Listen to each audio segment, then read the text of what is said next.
C'est une menace que peu de passagers connaissent. À l'atterrissage ou au décollage, les pilotes d'avion risquent parfois d'être aveuglés par un rayon laser. Des centaines d'incidents continuent d'être rapportés chaque année au pays. Et ce, malgré le resserrement l'an dernier des règles de Transport Canada pour interdire les lasers à haute puissance près des aéroports. Pointé vers la cabine de pilotage, le faisceau laser grossit de façon exponentielle lorsqu'il frappe le pare-brise de l'appareil. Même s'ils détournent le regard, les pilotes peuvent être aveuglés pendant 1 minute et subir des dommages permanents à la rétine. À l'Association des pilotes d'Air Canada, les préoccupations face à ce genre d'attaque sont constantes. Quand vous approchez à 270 km/h, puis la fenêtre d'atterrissage est de 45 secondes, si vous avez un des deux membres d'équipage qui est aveuglé pendant 1 minute, bien, vous êtes pratiquement seul dans l'appareil pour procéder à l'atterrissage. Ça nous crée quand même beaucoup d'inquiétude. Au Canada, plus de 200 incidents ont été rapportés l'an dernier. En 2017, il y en avait eu près de 400. L'Ontario et le Québec sont les provinces où le plus grand nombre de frappes laser ont été signalées, mais le phénomène touche tout le pays et le reste du monde. Une entreprise canadienne basée à Halifax, en Nouvelle-Écosse, a mis au point une technologie pour protéger les pilotes, des lentilles holographiques. Ces lunettes équipées d'un filtre optique pour bloquer les rayons laser ont récemment été mises en marché par Metamaterial. L'innovation, selon le fondateur de l'entreprise, c'est la transparence du produit. The pilot needs to be able to see the runway light colors. Green should be green, blue should be blue. So this was one of the key innovations in our technology. It had to be both highly transparent, so it does not block the light, and the colors had to stay the same while blocking the laser. Metamaterial emploie une cinquantaine de personnes, dont les 2 tiers sont basés à Halifax.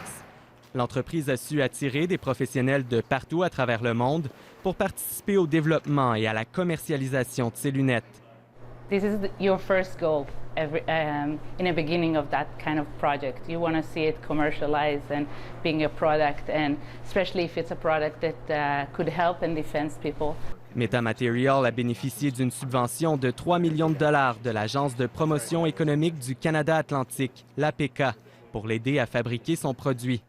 Les lunettes sont distribuées depuis fin juin par l'intermédiaire de Satair, une société de services du constructeur aéronautique Airbus. En raison du secret industriel, l'entreprise a préféré restreindre notre accès à certaines parties du laboratoire. Metamaterial désire ultimement remplacer ces lunettes par un filtre anti-laser qui pourrait être installé directement sur les pare-brises des avions. Nanotechnology is expensive, especially when you go to window scale. There is a second requirement.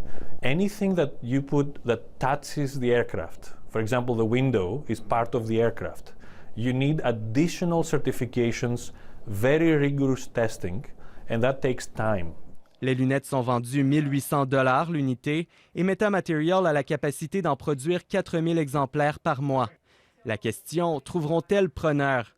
Certains pilotes doutent de l'efficacité du produit, car il est conçu pour bloquer uniquement les lasers verts. Quand vous portez ces lunettes-là de protection, elles vont uniquement protéger pour une certaine longueur d'onde. Les lunettes ne vont uniquement s'adresser qu'à une seule fréquence à la fois. L'avenir est prometteur, de très bonnes recherches, mais je ne suis pas convaincu qu'une seule paire de lunettes peut couvrir plusieurs types de fréquences pour l'instant.